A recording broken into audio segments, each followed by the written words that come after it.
33-34। नहीं नहीं नहीं सर।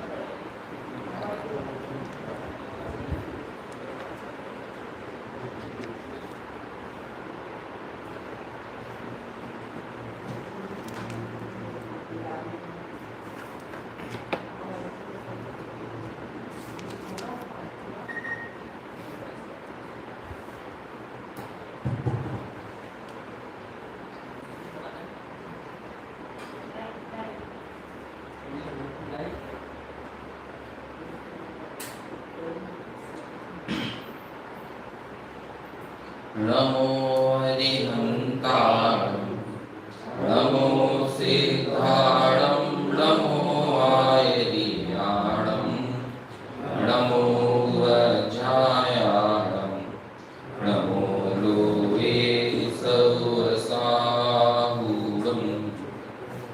मंगलं भगवान् वीरो मंगलं गौतमो गणि मंगलं तुंगनाद्यो जैन धर्मोस्तु मंगल सर्वमंगल मांगल्यं सर्वकल्याणकारकं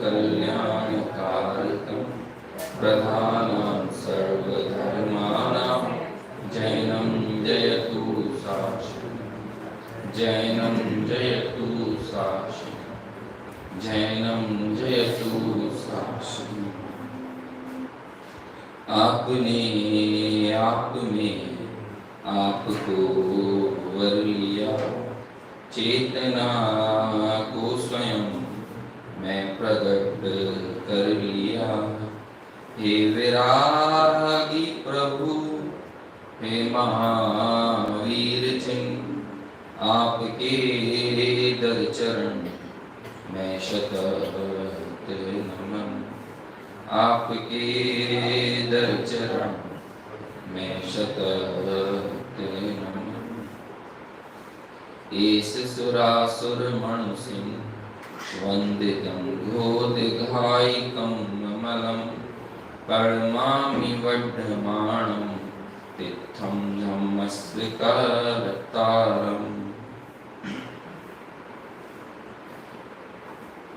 प्रवचन सार ग्रंथाधिराज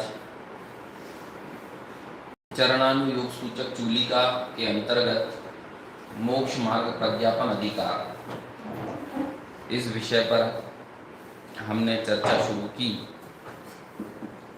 और इस अधिकार की शुरुआती गाथाओं में कैसे श्रवण के लिए आगम का अभ्यास आवश्यक है, इस बात पर जोर दिया है।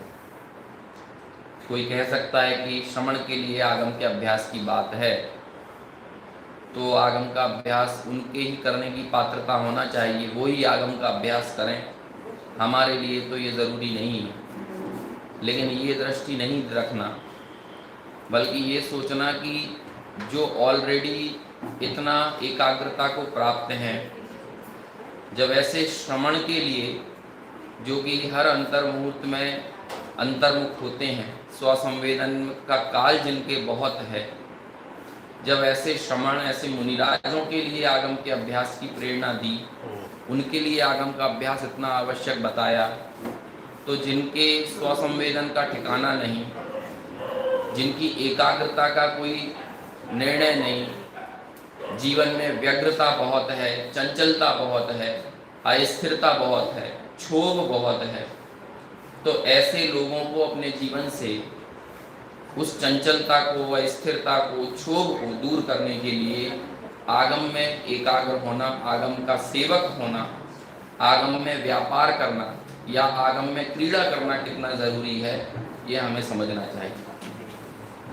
बहुत सारी चीज़ें मैंने जल्दी जल्दी बोल दी, लेकिन ये कोई भी मेरे शब्द नहीं थे, ये सारे टीकाओं में आचार्य देव ने दिए हैं आगम के अभ्यास के लिए कैसे हमें अपनी अस्थिरता, चंचलता, क्षोभ, इन सब को खत्म करने के लिए आगम का अभ्यास करना चाहिए। और मेरी भी कोशिश ये रहती है कि मैं ज़्यादा से ज़्यादा मूल आचार्यों के शब्द ही बोलूं, है ना, क्योंकि हमारे शब्दों में उतनी ताकत नहीं है। जब आचार्य के शब्दों को ही नहीं समझ पाए कोई, तो हमारे शब्दों से कोई व्यक्ति, है ना, अपना निर्णय पक्का कर ले, ये कहाँ संभव है। तो बहुत व्यवस्थित तरीके से आचार्य कुंद देव ने तो इन गाथाओं को रचा ही है, लेकिन उतनी ही व्यवस्थित इनकी गरिमा का ध्यान रखते हुए, इस विषय की गरिमा को समझते हुए आचार्य अमृतचंद्र देव ने इसकी टीका भी की है। तो आगे चर्चा को बढ़ाएं, उससे पहले गाथा 233 और गाथा 234 दोनों को हम पढ़ेंगे। हालांकि चर्चा तो हम 233 की टीका पर ही करेंगे, लेकिन पहले गाथाओं को पढ़ लेते हैं, इनका पद्यानुवाद पढ़ते हैं और फिर अपनी चर्चा आगे बढ़ाएंगे। गाथा 233 आपके सामने है, मैं पढ़ूंगा, दोहराइए। आगम हीनो समणो नेव पाणम परम व्यानादि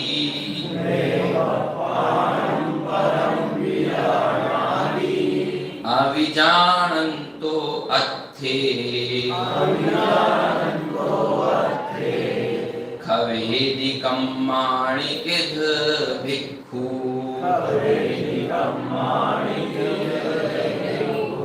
पद्यानुवाद। आगम रहित जे श्रमण ते जाने न परने आत्मनि भिक्षु पदार्थ अजानते क्षय कर्म नो कई। गाथा 234। आगम चक्षु साहु इंद्रिय चक्षुणि सर्वभूतानि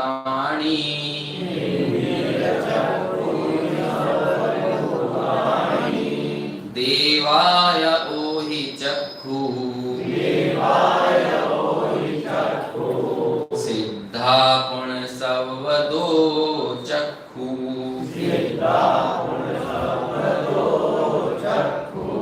पद्यानुवाद।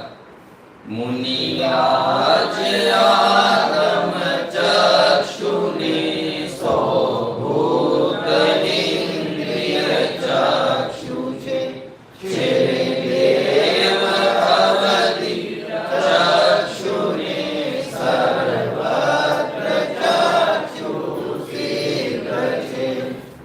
सामान्य अर्थ देखें तो एक बार फिर रिवाइज कर देता हूँ। जो आगम से हीन श्रवण है, ऐसे आगमहीन श्रवण णेव अपाणम अपने आत्मा को णेव नहीं विजानन्ति ना तो आत्मा को जानते हैं और ना परम ना ही पर को जानते हैं। और जो व्यक्ति आत्मा को और पर को यानी स्वापर को नहीं जानता वो कुछ नहीं जानता, क्योंकि जगत में स्व और पर के अलावा है क्या। तो क्या कहा, अभिजानन्तो अर्थे यानी जो अर्थ को पदार्थ को नहीं जानता ऐसा वो जीव खवेदी कम्माणि किद भिक्खु ऐसा भिक्खु खवेदी यानी क्षय कैसे करेगा, कम्माणि यानी कर्मों का। ठीक है, मूल गाथा का अर्थ इतना। अगली गाथा में जब इसी गाथा से ही उसका जन्म हुआ कि कैसे हैं वे आगम से सहित श्रवण, तो कहा है आगम चक्षु साधु। साधु कैसे हैं, साधुओं की आंख आगम है। बाकी सारे जगत के जीव कैसे हैं, उनकी आंखें इंद्रियां हैं। जो उनकी आंखें दिखाती हैं बस उतना ही वो मानते हैं। जो उनका स्पर्श रस गंध वर्ण से जितना संसार है उस संसार को ही वो सत्य मानते हैं। और जो सर्वज्ञ भगवान है वो कैसे हैं, वो सर्वदा चक्षु। और देव कैसे हैं, वो अवधि चक्षु वाले हैं। मूल जोर किस पर है, आगम चक्षु साधु। आगम चक्षु वाले साधु होते हैं, मतलब आगम के अभ्यास से उन्होंने चीजों का निर्धारण किया। चलिए आगे मैं कुछ बात करूं, उससे पहले थोड़ा सा गुरुदेव श्री ने जो अपने इस गाथा के व्याख्यान में जो बात कही, मैं अभी यहाँ पढ़वाऊंगा नहीं, लेकिन मैं विषय भी आपको एक आध बार की चर्चा में दिखाऊंगा मूल से, लेकिन मैं उसका एक मोटा मोटा सार आपको बताता हूँ। गुरुदेव श्री ने कहा कि अनुभूति आगम अनुसार होना चाहिए, आगम के सेवक को स्वानुभव नहीं है। दो टूक शब्दों में क्या बोलते हैं, आगम के सेवक को स्वानुभव नहीं है, आगम का सेवक ही स्वानुभवी है। तभी लोगों को लगेगा कि मतलब जितने वो त्रियंच गति के जीव हैं उन्होंने भी कोई आगम की सेवा की होगी क्या? नहीं, तो की ही होगी, 101% की होगी। वर्तमान भाव में नहीं दिख रही है, लेकिन आगम की सेवा यानी आगम का अभ्यास किया ही होगा। इसके बारे में हमने थोड़ी कल बात की थी, निसर्गज और अधिगम सम्यक के विषय में। अब थोड़ा मैं गंभीरता पूर्वक कुछ बात कहता हूं, वो जानना। यद्यपि स्वानुभव, अनुभव बहुत बड़ी चीज है, लेकिन अनुभव बहुत व्यक्तिगत चीज है। पहली चीज, उपदेश में अनुभव कभी भी पहले नंबर पर नहीं रखा जाता है। उपदेश में अनुभव सबसे आखिरी में रखा जाता है। लोग बात कहेंगे नहीं, बिना अनुभव के कुछ बोलोगे तो कैसे काम चलेगा। अनुभव सबसे आखिरी पंक्ति में है। क्यों? क्योंकि जगत का एक भी जीव बिना अनुभव के नहीं बोलता है। जितने कुमतों का प्रचार इस दुनिया में हुआ है वो सब भी तो लोगों ने अपने अपने अनुभव से ही तो रचे होंगे, अपने अपने अनुभव से ही तो बताया है। चार्वाकमती यदि कहते हैं कि यावत जीवे सुखम जीवे दृढ़म कृत्वा कृतम पिबेत भस्मीभूतस्य देहस्य पुनरागमनम कुतः, तो वो भी तो अपने अनुभव से ही बोल रहा है कि भाई सब कुछ, भैया कोई पुनरागमन नहीं है, कोई जन्म मरण नहीं होता है, सब कुछ है, सब यही है, यही खत्म हो जाएगा, कोई पुण्य नहीं, कोई पाप नहीं। तो सब अनुभव से बोल रहे हैं। जिन शासन की प्रमाणिकता का आधार सिर्फ अनुभव नहीं है, जिन शासन की प्रमाणिकता का आधार, मूल आधार और बल्कि कहूं एकमात्र आधार सर्वज्ञता है। इसलिए जिन शासन में सिर्फ एक ही वक्ता होता है और उस वक्ता का नाम है सर्वज्ञ जी। यदि इस पूरी प्रमाणिकता को हमने, अब इस बात को और आगे बढ़ते हैं, आचार्य अमृत चंद्र ने हमारे आचार्य कुंद कुंद का निज वैभव बताया। वो सिर्फ आचार्य कुंद कुंद का निज वैभव नहीं है, बल्कि समस्त जैनाचार्यों का वही निज वैभव है। अब उसमें आप बताइए उन्होंने अनुभव किस नंबर पर रखा है? कौन से नंबर पर है? सबसे पहले नंबर पर क्या रखा है? सबसे पहले नंबर पर क्या है? आगम का सेवन। देखो, अनुभव तो जब प्रमाण करने की बात आई तब तो कहते हैं अपने अनुभव से प्रमाण करना, लेकिन उपदेश देने में अनुभव को पहली पंक्ति में नहीं रखा। अनुभव को कहां रख दिया? सबसे आखिर में। वो तो बाद में उन्होंने ये कहा कि तुम्हें यकीन नहीं हो तो जो हम कह रहे हैं उसे वेरीफाई अपने अनुभव से कर लेना। क्यों? क्योंकि ये बड़ी निजी चीज है। आप अनुभव को ऊपर, लोग कहते हैं शास्त्रों की बात तो कोई भी बोल देता है, शास्त्रों की बात तो, अनुभव की बात बोलो। अनुभव, अरे तो भाई दुनिया में कौन बिना अनुभव के बोल रहा है? जो आदमी ये कहता है आपसे कि खाओ पियो मजे उड़ाओ, जिंदगी में कोई धर्म वरम कहीं मान के चलो स्वर्ग नहीं हुआ तो तुम्हारा करना धरना तो बेकार रह जाएगा, तो वो भी यही बोल रहा है कि मजे करो, जिंदगी को तो आनंद से जियो। तो उपदेश तो वो भी यही दे रहा है कि आनंद लेने के लिए जीवन मिला है, तो वो अपने अनुभव से ही तो बोल रहा है। जो कोई बोलता है 5 भूत से ये देह बनी है, जल आकाश अग्नि वायु और एक और कौन सा रह गया है ना, है मिट्टी, हाँ जो भी आकाश, हाँ तो ये इनसे मिलकर शरीर बना है, इनसे मिलकर बना, इसी में रह जाएगा, तो वो भी अनुभव से ही बोल रहा है। दुनिया के जितने दार्शनिक हैं वो सब दार्शनिक अपने अनुभवों से ही तो चीजों को बोल रहे हैं, वो ही तत्व की विवेचना कर रहे हैं, धर्म का उपदेश दे रहे हैं। और धर्म तो एक ऐसा शब्द हो गया है कि जिस चीज को महान बनाना हो तो आपको जीवन में धर्म करना है, तो आपके लिए सबसे आसान तरीका क्या है? धर्म करने का सबसे आसान तरीका क्या है? धर्म करने का सबसे आसान तरीका यह है कि आप जो कर रहे हैं उसको धर्म नाम दे दो। इससे ज्यादा आसान तरीका क्या होगा? बस आप जो, अब जैसे मान के चलो भैया कोई कहे कि मुझे तो अपने बाल बच्चों का पालन पोषण करना, परिवार को चलाना, यही मेरा पहला कर्तव्य, यही मेरा धर्म है। तो अब उसने क्या किया? अब वो कर ही रहा था ये, तो भैया सबसे आसान तरीका उसे अपने जीवन को, अपनी क्रियाओं को, अपनी मान्यताओं को, अपने विश्वासों को पुष्ट करने का सबसे आसान तरीका धर्म उसके ही नाम दे दिया ना उसने। किसी को हिंसा करने में आनंद आता है तो वो क्या करेगा? उसको ही धर्म नाम दे देगा कि भाई भगवान को भोग लगाओ, अब वो बलि चढ़ाना है तो बलि चढ़ाकर भोग लगाओ और बाद में सब मिल बांट के खा लो। उसने क्या किया? अपनी उन क्रियाओं को उसने उसको धर्म का नाम दे दिया। मतलब आप देखिए पंडित सदा सुखदास जी ने जब अपनी टीका लिखी तो उसके शुरुआत में जो यो धरती उत्तमा सो कहा, ये वाली जो श्लोक है ना, उस श्लोक की टीका में सदाशिवदास जी लिखते हैं, धर्म नाम ये तो सारा जगत कहे है? लेकिन धर्म कोई तीर्थ आदि के यात्रा करने से नहीं हो जाता है। धर्म किसी बावड़ी में, नदी में स्नान करने से नहीं हो जाता है। धर्म किसी पत्थर को पूजने से नहीं हो जाता है। आप देखो उनका हंटर ऐसी ऐसी जगहों पे चला है कि इसमें धर्म नहीं है, इसमें धर्म नहीं है, इसमें धर्म नहीं है।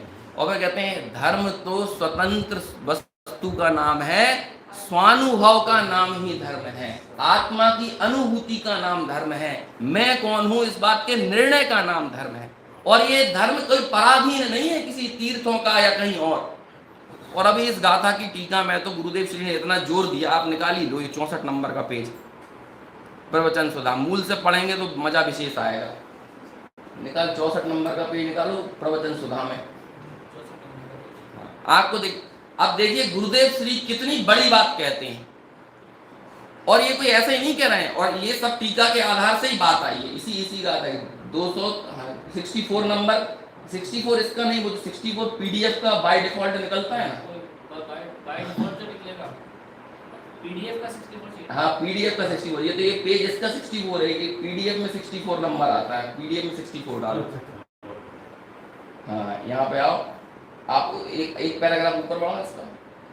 हाँ देखो बस ये हनन होने योग्य, देखो ये मैं पढ़ता हूँ, आगे देखना क्या बात आएगी। अपनी वीतरागी दशा शक्ति में से प्रकट होनी चाहिए, वह नहीं होकर हनन होता है। यहाँ ये बात कह रहे हैं कि जो स्व द्रव्य की पर्याय है वो कैसी, जो अपनी वीतरागी दशा है वो अपने में से ही पैदा होना चाहिए। आपकी वीतरागी दशा कहीं और से तो नहीं आएगी ना, तो ये कह रही है अपनी वीतरागी दशा इस शक्ति में से ही प्रकट होनी चाहिए, और वो नहीं हो रही है तो इसका मतलब उसका हनन होता है। आत्मा पर्याय में बद्ध है, ये बद्ध घातक संबंध को समझा रहे हैं, मुझे बात दूसरी करना है, अभी आएगी वो।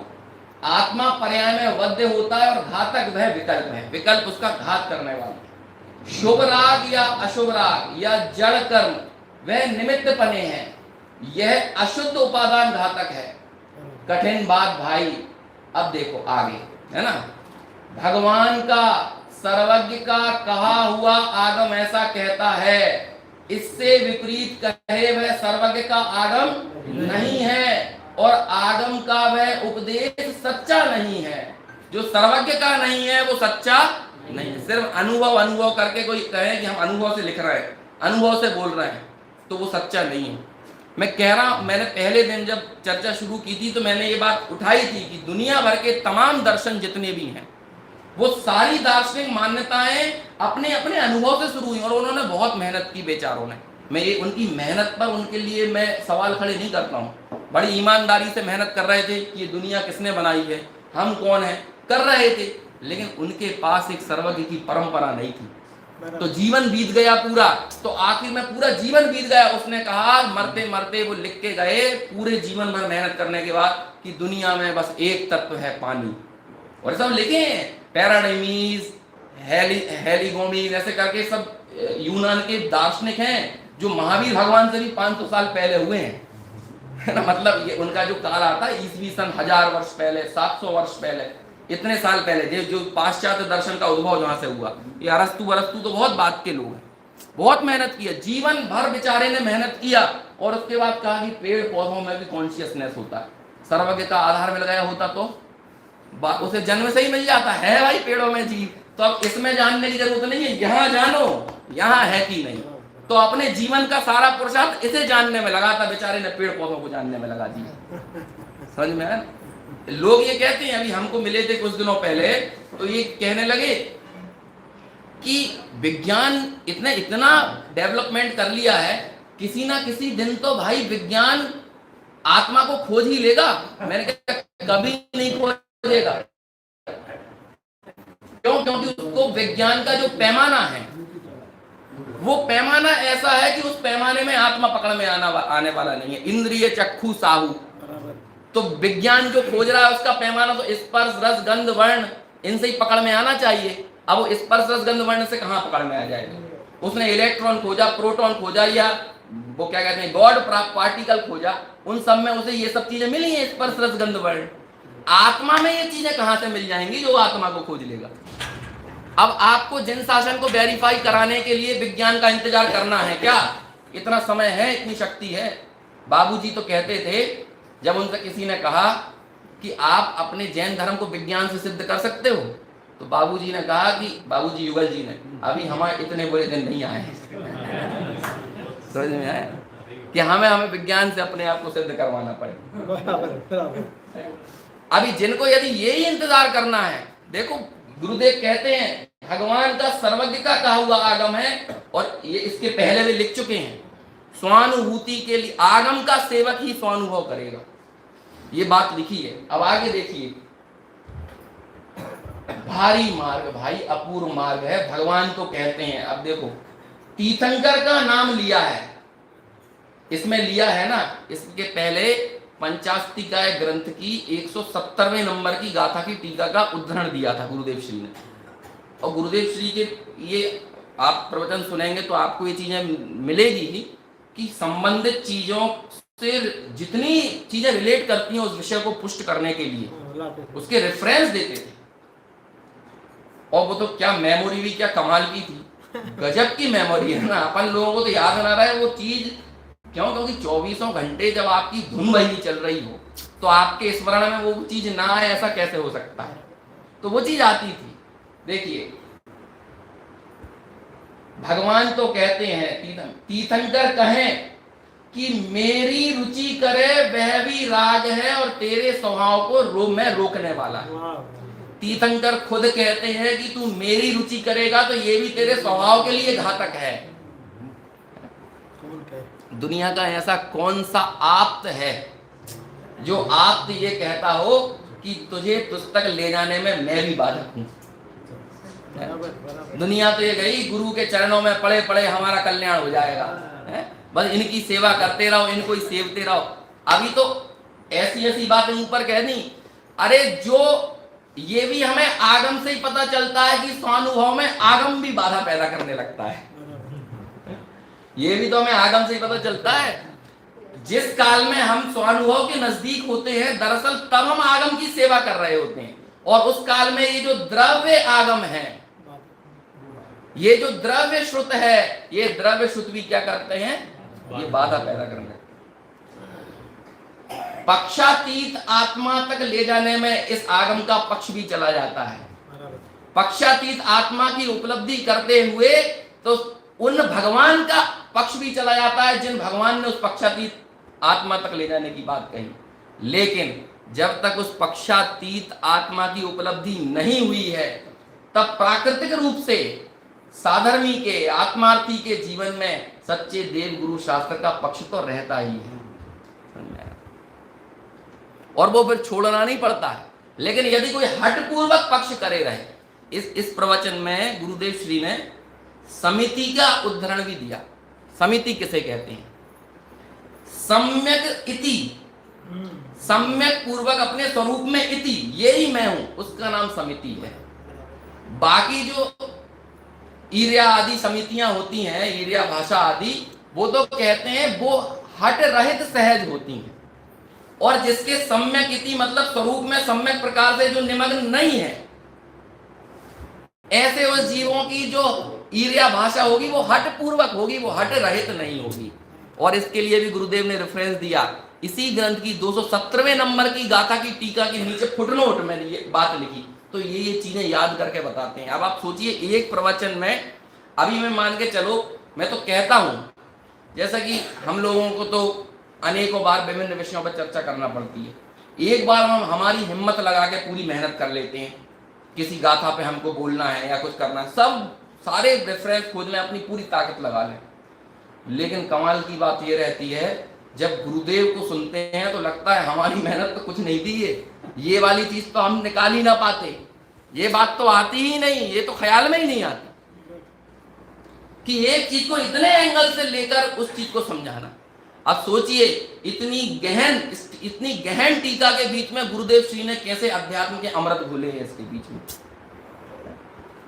बौद्धिक कसरत के बीच में बिल्कुल ये समझ लो कि अध्यात्म की मीठी मीठी सुवास है ना, मीठी मीठी बयार बहाई, इस टीका के अर्थ करती है। और देखो जब यहाँ कह दिया कि वे तीर्थंकर खुद कहते हैं कि मेरी रुचि करे वह भी राग है, तेरे स्वभाव में रोकने वाला है, सुनना, हा समझ में आया भाई।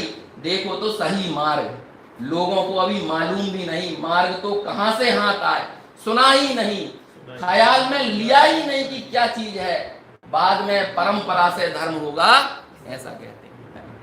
सबको जो जो मिल गए। अब देखो हम भी कहीं ऐसे ना बन जाए कि परंपरा से इस धर्म को धर्म कहने लगे।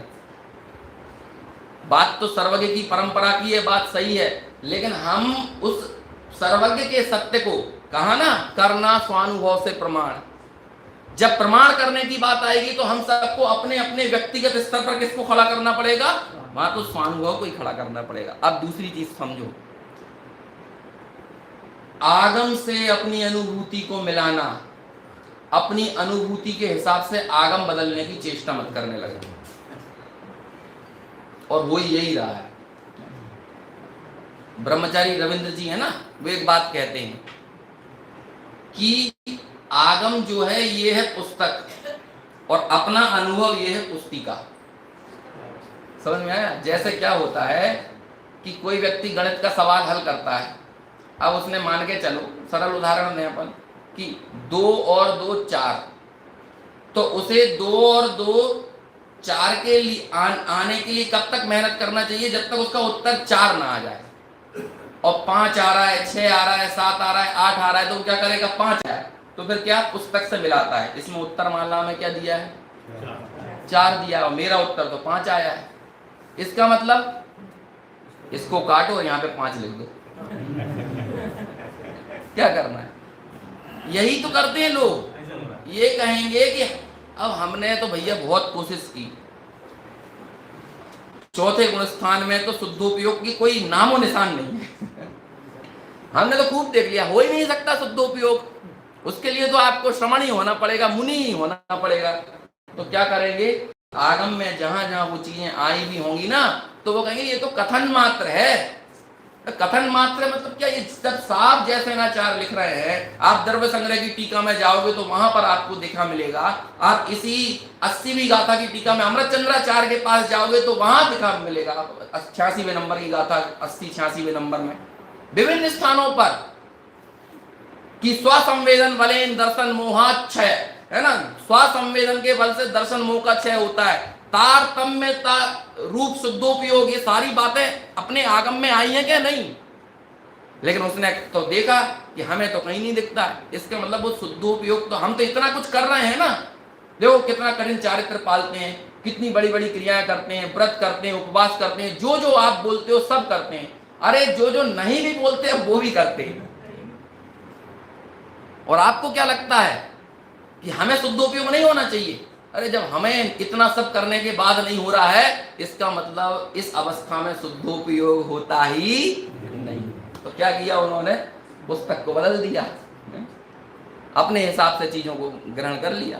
और फिर आगम में कहीं किसी अपेक्षा से कोई अपना मत पुष्ट करने वाली बात होगी, उसको हाईलाइट कर करके कहेगा, देखो देखो यहाँ पे ये बात लिखी है कि नहीं, फिर उसके आगे का पीछे का, है ना, किस संदर्भ में बात कही है, क्यों कही है, उस चीज को नहीं पकड़ पाएगा। ईमानदारी के बगैर आगम का अभ्यास हो ही नहीं सकता है। नय किसका नाम है? नियत का नाम नय है भाई साहब। तिल्लोय पंडिती ग्रंथ के 78वें नंबर की गाथा है नय की। मुझे तो बड़ी अच्छी लगती है वो गाथा भी। गाथा तो मूल रूप से याद नहीं आ रही, लेकिन वो गाथा का भाव यही है, आपकी नियत का नाम नय है। मतलब आपके अभी आप खोटे अभिप्राय के साथ आगम की बात बोलते हुए भी उस आगम को समझ लो कि आपने कुनय बना दिया, उस वचन को कुनय कर दिया। बात तो आप सही बोल रहे हो। अभी कोई व्यक्ति मान के चलो जीवों की हिंसा हो रही हो और वो समय सार की गाथा लेकर आ जाए, मैं क्या कौन सी गाथा, हाँ, मैं मार कैसे सकता हूं जब आयु निज आयु से मरण हो, ये बात जिनवर ने कही, मैं मार कैसे सकूंगा जब आयु हर सकता नहीं। तो इसका मतलब अब क्या करते हैं, वो जीव को बिल्कुल कुचल दो। तो बोलो गाथा तो मुंह पे समय सार की है, लेकिन सूना है कि कूना है? बताइए, आगम की भाषा का प्रयोग कर रहा है कि नहीं? आगम के शब्दों का प्रयोग कर रहा है या नहीं? शब्दों की बहुत बाध्यता है, शब्दों की बहुत सीमाएं हैं, शब्दों में जो कहा जा रहा है वो बहुत अधूरा कहा जा रहा है। शब्दों की राख के नीचे छिपी हुई जीवंत आग को पकड़ना है भाई साहब। शब्दों को पकड़कर यदि आप रह जाओगे तो आप तो समझ लो हाथ में राख ही रह जाने वाली है।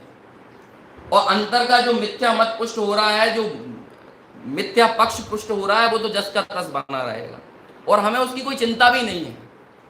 हमें इस बात से कोई फर्क नहीं पड़ता। अभी पंडित जी साहब के प्रवचन होना है, वो बड़े भावुकता के साथ प्रेरणा भी वो दे रहे हैं कि हमें कभी इस बात का ख्याल भी आता है। आप सोचिए, आदमी को बड़ी छोटी छोटी चीजों की चिंता होती है, उसमें वो अपनी रातें खराब कर देता है, लेकिन उसने एक रात भी इस बात में खराब की कि अनादि काल से अपने आप को भूलकर मेरा अनंत काल से भ्रमण हो रहा है, अनादि से भ्रमण हो रहा है। एक रात भी इस बात की चिंता हुई, इस बात में उसे कभी भी इस बात का विकल्प आया? बिटिया की शादी की वो बात बोल रहे हैं, वो तो बहुत बड़ी बात है भाई साहब। अगले दिन सुबह आपको 7 बजे की फ्लाइट पकड़ना हो तो रात में नींद नहीं आएगा। आप ये सोचो कि सुबह निकलना है, सुबह निकलना है, तो वही सोचेगा 10 बार, अरे इतनी रात खराब करेगा वो उसके चक्कर में। जबकि क्या होगा, एक फ्लाइट छूट जाएगी, 8-10 हजार रुपए आपके बर्बाद हो जाएंगे, आप किसी जगह पे नियत समय पे ना पहुंच पाओगे, क्या बिगड़ेगा? लेकिन आप अपने नियत स्वभाव में नहीं पहुंच पाओगे, जिस स्वभाव को भूलकर। इस बात के लिए हमें जरा सा भी कोई फिक्र होती है। और यदि यहां से ये भाव चला गया तो हमें मालूम है कि आगे इस भाव का कब ऐसे सर्व संयोग मिलेंगे, ऐसा शुद्ध तत्व ज्ञान मिल जाएगा जो गुरुदेव श्री के माध्यम से इस काल में हमें प्राप्त हुआ। भटकाने वाले, भ्रमाने वाले मार्ग तो बहुत हैं और सब धर्म, और आप जनता वंता की चिंता मत करो। अभी आजकल अपने शिविरों में भी होता है ना, पंचकल्याणकों में 25,000 लोग आए, 10,000 लोग इस प्रदेश से, 5,000 इधर से, 4, इसमें कोई दम नहीं है।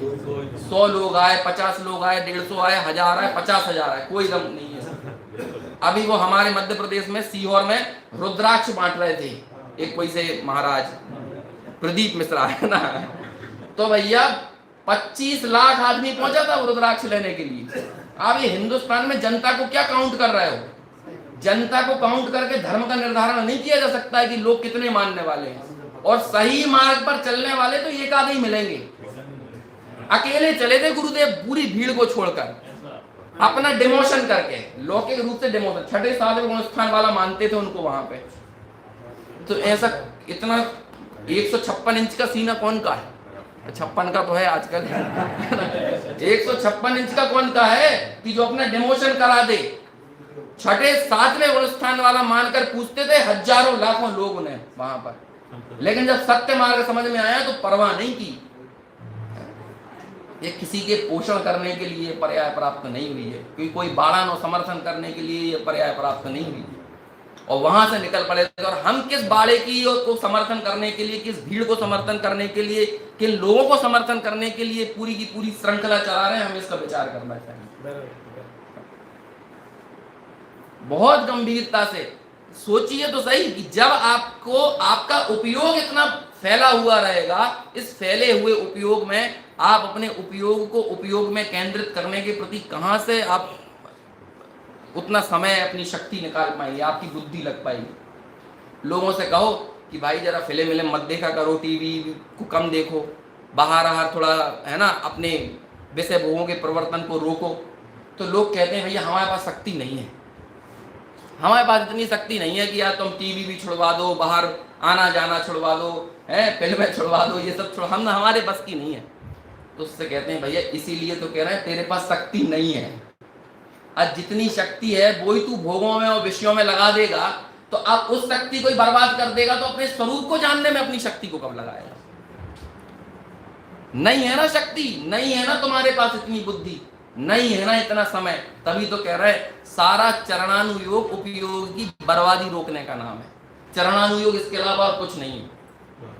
चरणानुयोग क्या है? चरणानुयोग की एक पंक्ति में परिभाषा, उपयोग की बर्बादी रोकने का नाम चरणानुयोग है। उन्होंने सीमा कर दी, खाने बनाने में आपको सीमित कर दिया। अब आप सोचिए जिन घरों में रात्रि भोजन बनता है, आप अजैनों के घरों में जाइए, 2-2 बजे रात तक महिलाओं की बर्तनों की आवाज आती रहती है। अब वो बेचारी महिलाएं कब तो सोएंगी, कब अपने लिए आराम करेंगी, जब सोने और आराम करने का ठिकाना नहीं है, तो आप ऐसे घरों में आप ये अपेक्षा करोगे कि भाई थोड़ा सा स्वाध्याय के लिए बैठो, सामायिक के लिए बैठो, अपने तत्व विचार के लिए बैठो, तत्व चिंतन के लिए, कहां से आप अपेक्षा कर सकते हैं? आपके उपयोग की बर्बादी रोकी, समय की बर्बादी रोकी, आपकी शक्ति की, सारे चरणानुयोगी ये काम करता है। गृहस्थों के लिए उस अकॉर्डिंग, उसके हिसाब से, और महाव्रती श्रमणों के लिए उस हिसाब से उनको और सीमित कर देता है, ताकि जितना सीमित केंद्रित उपयोग रहेगा वो अपने स्वरूप को भेद पाएगा, प्रज्ञा छेनी बनेगी वो। ये मोटे से मोटे यहां पर कागज पत्थर रख दीजिए, ये लकड़ी का ये भी हो ना टेबल, इसको सूरज जला सकता है कि नहीं? जला सकता है। सूरज की किरणें जला सकती है कि नहीं? आप केंद्रित कर दो उसे, आप सूक्ष्मदर्शी यंत्र लेकर आइए और उससे पूरी की पूरी किरणों को केंद्रित कर दीजिए। यहां मोटी से मोटी चीज भी रख दोगे ना तो उसको भेद देगा वो। अब हमें कहते हैं हमारी प्रज्ञा छेनी इनको अलग क्यों नहीं कर पा रही है? राग को, शरीर को और आत्मा को, वर्णादि अनुरागादि कहने भाव को न्यारा किया। अरे तो मुनियों की बात होगी भैया, वही भेद पाते होंगे। उपयोग की बर्बादी तो रोको भाई, खाने पीने का ठिकाना ना हो, है विषयों में बिल्कुल निरतिचार प्रवर्तन हो रहा है, भोगों में बिल्कुल निरतिचार एकदम प्रवर्तन चल रहा है। ऐसे उपयोग के साथ अब कहेगा हमें आगम समझ में नहीं आता है, हमें ये बात बहुत कठिन लगती है। तो आप सोचो ना, हम रिमेनिंग अमाउंट ऑफ नॉलेज, हमारी बुद्धि का जो भी बिल्कुल बचा कुचा हिस्सा है ना, वो हम यहां पर लगाते हैं, बिल्कुल सारी चीजों से निकाल कर। अभी लोगों से कहा जाए कि भाई अपने यहाँ एक शिविर आयोजित करना है, तो आप बताओ कब करोगे? देखो मार्च अप्रैल मई में तो भैया बहुत सीजन का टाइम होता है, शादी विवाह बहुत चलती है, उस समय तो रहने दो। फिर उसके बाद तो बरसात में भी खेती किसानी में बुआई आई का टाइम आ जाता है, तो वहाँ पर वो सब देखना पड़ता है। फिर वो त्यौहार आ जाएगा, फिर ये आ जाएगा, फिर उसकी शादी आएगी, फिर वैसा आ जाएगा, फिर बच्चों के एडमिशन कराना है, फिर उनके स्कूल, उनके एग्जाम। एक काम करो, वो 3 दिन के टाइम में हमें कुछ भी नहीं है, तो आप वो 3 दिन में शिविर रख लो। मतलब उसने अपना कौन सा समय निकाला, सब जगह से छोड़ छाड़ कर, जब सारी चीजें प्राइमरी, प्राथमिक, सबसे जरूरी और जिससे तुम्हें तुम्हारे स्वरूप का निर्णय हो सके, वो सबसे सेकेंडरी भी नहीं है ना। मतलब तत्व ज्ञान, आगम का अभ्यास, स्वाध्याय, तत्व विचार, तत्व निर्णय सेकेंडरी भी नहीं है। 3rd 4th 5th 6th 7th 8th 9th 10th आप देखोगे ना तो आप पाओगे तो 100वें नंबर पे भी नहीं मिलेगा। 100 नंबर की प्राथमिकताएं हमारी कुछ और चल रही हैं। श्रीमद जी बोलते थे कि जितनी शक्ति, बुद्धि, पुरुषार्थ, रुचि तुझे शरीर और शरीर के संबंधी कार्यों में है, इससे अनंत गुनी शक्ति, पुरुषार्थ और रुचि तुझे अपने स्वभाव के प्रति पैदा करना पड़ेगा। क्यों? क्योंकि जिम्मेदारी बहुत बड़ी है, एक भाव में अनंत भाव का अभाव करना है। बताइए कितनी बड़ी जिम्मेदारी है। मान के चलो क्रिकेट का विश्व कप चल रहा है ना, कोई टीम फाइनल में पहुंच गई है, मैच भी आखिरी ओवर तक आ गया है, आखिरी ओवर तक छोड़ो, आखिरी गेंद पर आ गया है ना, और इस आखिरी गेंद पर छक्का मारना है, उसको 6 मारना है मैच जीतने के लिए। तो अब बताइए कि वो क्या विचार करेगा, वो अपने टैलेंट को किस दिन के लिए बचा कर रखा हुआ है, क्या सोचेगा, इस 6 को मारने के बाद मेरी कितनी तारीफ होगी, और यदि मैं नहीं मार पाऊंगा तो मेरी कितनी बदनामी होगी, क्या सोच? अरे कुछ नहीं, जीवन भर का जो स्किल था ना वो उसने के लिए हासिल था, और यहां पर दिखा देगा तो ही काम हो जाएगा, नहीं तो नहीं हो पाने वाला। कितनी एकाग्रता, कितना उपयोग की स्थिरता, कितना अपने टैलेंट के उपयोग करने की जिम्मेदारी है, बताइए आप। अरे कौन जाने कि बाद में ऐसा अवसर आए, कब कोई मालूम है? एक तो वो विश्व कप 4 साल में होता है, अब यदि आज चूके तो फिर 4 साल बाद मौका मिलेगा, और 4 साल बाद भी मौका मिलेगा तो हम फाइनल में पहुंचे कि नहीं पहुंचे इसका कोई ठिकाना नहीं। फाइनल में आ भी गए तो इस स्थिति में आए क्या नहीं, इसका कोई ठिकाना नहीं है कि मैच आखिरी गेंद पर आ जाओ, जीतने की संभावनाएं हैं। और इस स्थिति में भी आ जाए तो सिक्स मारने के लिए हम खड़े होंगे कि नहीं, इस बात का कोई ठिकाना नहीं है। बाद में तो कोई और होगा, कोई और हीरो बनेगा। यहां पर तो सारी संभावनाएं किसके लिए हैं? मेरे लिए है। अब बाहर से जो जो होना था वो रन चेस तो हो गया है, वो तो हो गया है। सम्यक सन्मुख मिथ्या दृष्टि के प्रकरण में आपने नोटिस किया होगा कि टोडरमल जी ने कहां से बात शुरू की थी। टोडरमल जी ने कभी मंद कषाय आदि का उदय पाकर ज्ञानावर्णादि कर्मों का क्षय उपशम हुआ और मोह मंद हुआ, तत्व विचार की शक्ति मिली, बाहर में निमित्त देवगुरु शास्त्र का हुआ और तत्व विचार में उद्यम हुआ।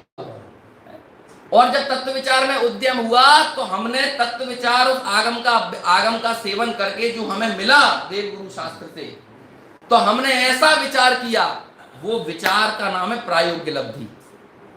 अहो, मुझे तो इन बातों की खबर ही नहीं थी, मैं तो भ्रम से भूलकर प्राप्त पर्याय में ही तन्मय हो रहा था, किंतु इस पर्याय की स्थिति तो थोड़े काल की है। जिस कोमलता की जमीन पर बैठकर टोडरमल जी ने ये लाइनें लिखी थी ना, उसी कोमलता और संवेदनशीलता के साथ जब हम पढ़ेंगे ना तो इन लाइनों का महत्व समझ में आएगा। यहां मुझे सर्व निमित्त भले प्रकार मिले हैं और इनका तो मुझे सदुपयोग करना ही चाहिए, करना ही चाहिए। आगे बहुत, आज सुबह पंडित जी ने भी एक लाइन बोली थी, इसमें तो मुझे मेरा ही हित भाषित होता है। क्यों करना चाहिए? मुझे मेरा ही हित भाषित होता है। और फिर आगे 2 पेजों में टोडरमल जी ने सारा जोर आगम के अभ्यास पर लगाया है। आगम के अभ्यास, वाचना, प्रचना, आमना, है ना, अनुप्रेक्षा, ये 5 अंगों को उन्होंने घटाया। कैसे? और आप कभी काउंट करने बैठना, हर एक अंग के बाद, मतलब जैसे वाचना के बाद, प्रचना के बाद, है ना, आमना है, अनुप्रेक्षा, धर्मोपदेश, पूछता है, पढ़ता है, फिर बारंबार पढ़ता है। उन्होंने हर बार लिखा, पढ़ता है और एकांत में विचार करता है। कोई बात समझ में नहीं आती, फिर विद्वानों से पूछता है और फिर एकांत में विचार करता है। अपने से समान बुद्धि वाले जो लोग हैं उनसे परस्पर चर्चा करता है और चर्चा करके जो निर्धारण होता है फिर एकांत में विचार करता है। अपने हृदय पर हाथ रखकर विचार करना कि हम सब लोग सुनकर पढ़कर कितना एकांत में विचार करते हैं। आज सामायिक की परंपरा खत्म हो गई है। सामायिक मतलब वो क्रियाएं नहीं, ये जो एकांत में जो विचार है ना, यही सामायिक है। और क्या है? जीता जागता स्वाध्याय तो यही है, ये तो पराध्याय है। यहां पर तो हमारा स्व क्या है? शास्त्र है, कानों से सुन लिया, किसी ने सुना दिया, लेकिन एकांत में विचार करता है। सौगानी जी का बारंबार जिक्र कर रहे हैं पंडित जी साहब। आप विचार कीजिए कि बैठ जाए, या तो ये शरीर छूटेगा या राग से आत्मा हस्त भिन्न होकर रहेगा। ऐसे आगम का अभ्यास करता है। भैया सर्व निमित्त भले प्रकार मिल गए हैं, सर्व अनुकूलताएं मिल गई हैं। ऐसे गुरुदेव श्री मिल गए हैं जिन्होंने इतना शुद्ध तत्व ज्ञान हम तक पहुंचा दिया, नहीं तो लोग हमें इन सब में उलझाए रहते। पूजा करो, भक्ति करो और इससे ही तर जाओगे, इससे ही काम बन जाएगा। लेकिन यहाँ कोई बताने वाला ऐसा महापुरुष हमारे बीच में आ गया कि वो कहते हैं, वही तीर्थंकर देव ये कहते हैं कि तीर्थंकर की रुचि करे वह भी राग है और तेरे स्वभाव को रोकने वाला है, तेरे लिए घातक है, तू बद्ध है, वो विकल्प भी तेरे लिए घातक है। ऐसे बताने वाला, ऐसा शुद्ध मार्ग बताने वाले हमें गुरु मिले, सर्व निमित्त मिले। अब तो एकांत में विचार कर कर चीजों का निर्णय करने के लिए अंदर से एकदम उत्साह आना चाहिए। क्यों? क्योंकि इसे अपना कार्य करने का हर्ष बहुत है ना। ये पंक्ति भी वहां पर, इसे अपना कार्य करने का, अब जैसे हर्ष ही नहीं हो, ठीक है, अब आ गए एक प्रवचन और सही, चलो शाम के कितने बजे से, चलो शाम को फिर बैठ जाएंगे। इन्हें तो 10 घंटा सुनाते रहो, खिलाते रहो, बैठ जाएंगे, सब चलता रहेगा। उसमें क्या है? निर्णय करो भाई, ये सब समय चला जाएगा। अरे भाई, पौन नूर की ये जमीन छूटने से पहले हमारी पर्याय बुद्धि छूट जाना चाहिए, तभी वास्तव में हम पौन नूर पर भगवान कुंद कुंद की भूमि पर आए हैं। यही कुंद कुंदाचार की सच्ची भक्ति है। इसके अलावा क्या निर्णय, क्या भक्ति, क्या स्तुति, सब समझना परिपाटी ही है। सच्चा निर्णय, सच्चा आगम अभ्यास तो अपने स्वरूप के अनुरूप।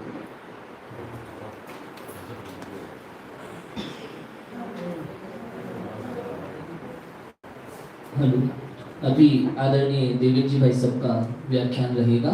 समय सार 11वीं गाथा।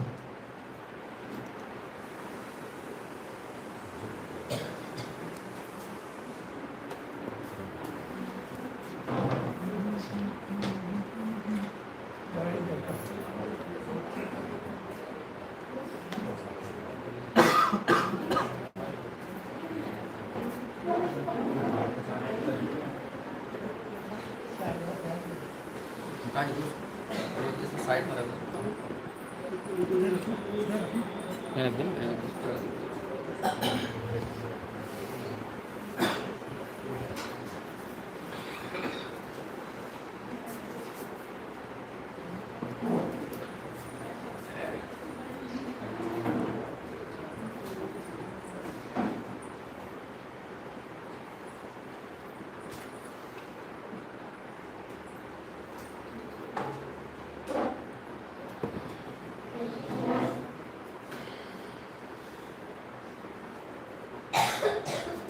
नमो हरिहंसाय नमो सिद्धाय नमो आर्याय नमो गच्छाय नमो लोके सव्यसाय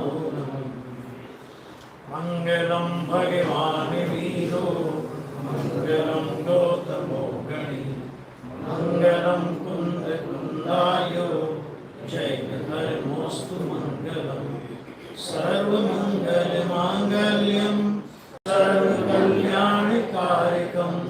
प्रदानं सर्वकर्माणां जैनं जयतु शासनं जैनं जयतु शासनं नमः समयसाय सामूर्त्या चकासते विश्वभावाय भावाय सर्वभावान्तरचिते वंदे तु सर्वसिद्धे दोनशरणमयं गतिं भक्ते वक्षामि समय बाहुर शुद्ध केवली भरतम्। आचार्य कुंद कुंद देव की मंगलमय तपोभूमि में हम सभी लोग विगत 2 दिनों से हैं और अभी 2 दिन अखंड रूप से और 1 दिन खंड रूप से 2.5 दिन हमारे पास और बाकी है। और अभी अंकुर जी ने आपसे कहा और वो बिल्कुल सही बात है कि पोन्नूर की भूमि तो छूटेगी, ये तो पक्का है। जाएंगे यहाँ से नहीं, टिकट लेके आए, उसमें क्या बात है। हम भी आए, ऐसा थोड़ी है, आप भी आए, सभी टिकट लेके आए हैं। लेकिन सच में जिस पर्याय बुद्धि पर, जिस स्व पर की एकता हमने मान रखी है, है भिन्नता, उस पर्याय बुद्धि का वास्तव में अभाव होना कुंद कुंद देव के ग्रंथों की भी हमारे लिए सफलता है। इस भूमि